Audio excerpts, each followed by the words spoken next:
Could you share a few names and stories about the impact of carnosine, since you started testing it with people, has had in the sporting world? Yeah, sure. So we at Institute for Human Kinetics, Dr. Sharp and I, we had quite a few Olympic athletes through four Olympic cycles, so four different Olympic games. So we did work with a lot of the athletes from Racers Track Club and Coach Mills, which would have been Usain Bolt, Safa Powell, and those guys.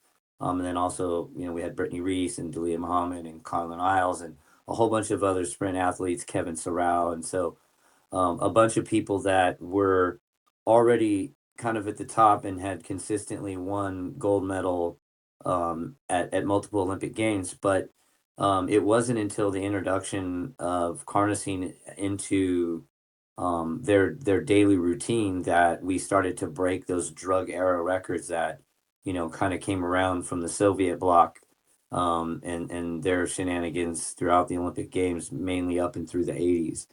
And so that was really kind of the difference. We didn't change anything else in our system essentially over about a 12 to 15 year period. That last run for the last three Olympic Games for all of the athletes that I mentioned, until their retirements, which would have been up to 2020, with Brittany Reese, the last of them.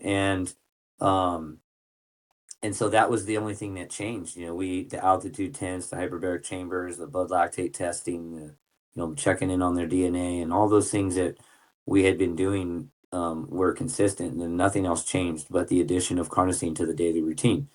And so, when we saw that, not just with the Olympic athletes, but, had people like Brett McManus in Ironman who had, 9 course records in Ironman, all of them sub 8 hours. So we also saw the similar results on the endurance side too. It wasn't just the sprint athletes. And then obviously we had, a whole bunch of world champions in the UFC and in major pro boxing, guys like Phil Davis, Alexander Gustafsson, Dominic Cruz, and so the list just goes on in as many sports as we could entangle our fingers across. And so in every place that we had the opportunity to use carnosine and add it to as an adjunct to the daily training regimen for these athletes, they increasingly we started dominating their sports. You look at guys like extreme sports as another example. Guys like Pierre-Luc Gagnon, a vert skateboarder.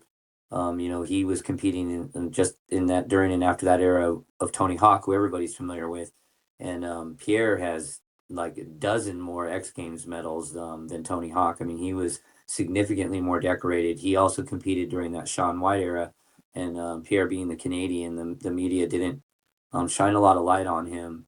But he was absolutely obliterating. There wasn't competition. I mean, he was incredible. And then the same thing with Marc Marquez in MotoGP, which is not a sport a lot of Americans are super familiar with, although there is one MotoGP race here in the United States in Texas. Um, but Marc Marquez is, even at his young age, who just completed a comeback after 3 years of injury and won another championship, now tied for the record of the most ever in history at a pretty young age, considered by a lot to be the greatest of all time in that sport. So Pierre-Luc Gagnon, by far the greatest of all time in his sport.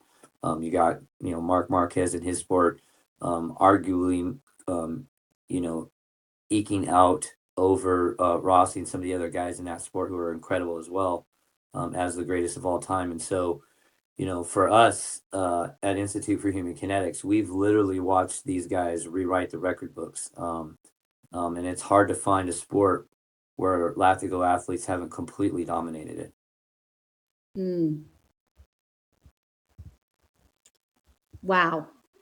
If anyone's listening to this, and that is an impressive list of people, and if you're wondering, well, has this product been tried and tested? Yes, the answer is yes, for a very long time and by some very, very high level athletes.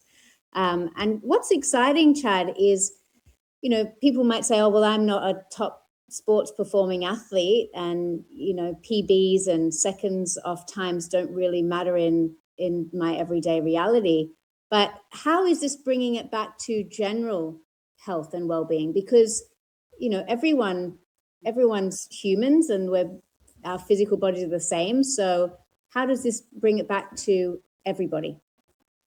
Well, I'll first briefly speak to the non-elite athletes, and the ones that are maybe interested in, performing really well and maybe don't think that it's achievable.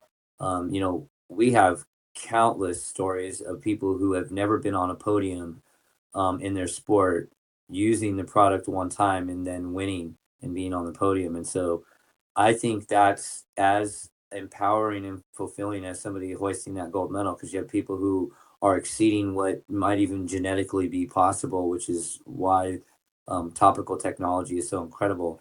And so, with that being said, the pivot to general health and wellness that expands to literally everyone, because when you see those number of research studies that you put up on the graphic, and there's so many different conditions that affect people where carnosine can strongly mitigate the symptomology of it, um, and potentially even the etiology of it itself. That is something to get really excited about, because there's probably not a person alive over the age of 10 that doesn't have something going on in their physical makeup where there could be some improvements, and they could sleep a little better, or deal with certain foods a little better, not have as much stress or cortisol release in the body. And then all the way up to people who are recovering from injury, or maybe have had severe injuries even, or have diabetes or rheumatoid arthritis or fibromyalgia, or neuropathy, or any of these things that are common ails for the average person. When you start to look at all of those things and you see what carnosine can do and the impact it can have, based on all the strong, um, very well established mechanistic powers it has in the human body, like it's anti-inflammatory. It's really powerful scavenger of free radicals, advanced glycation end products, heavy metals like copper and zinc, its ability to calm down hyperexcitability and neurotoxicity with the nervous system. The list is quite long, in what it can do in the body. And that's why you see so many of those studies and how they have exploded over the last 20 years, because more people have become aware. Oh, wow, what is this? How can we make use of it medically? And they get as far as, cell culture, which is a petri dish, or maybe even rodent studies, and not or something of that nature. And then you run into the oral first pass metabolism problem, and it brings you back down to ground zero again. So that's why the topical technology is so exciting, and these are all the different benefits that can be had from it.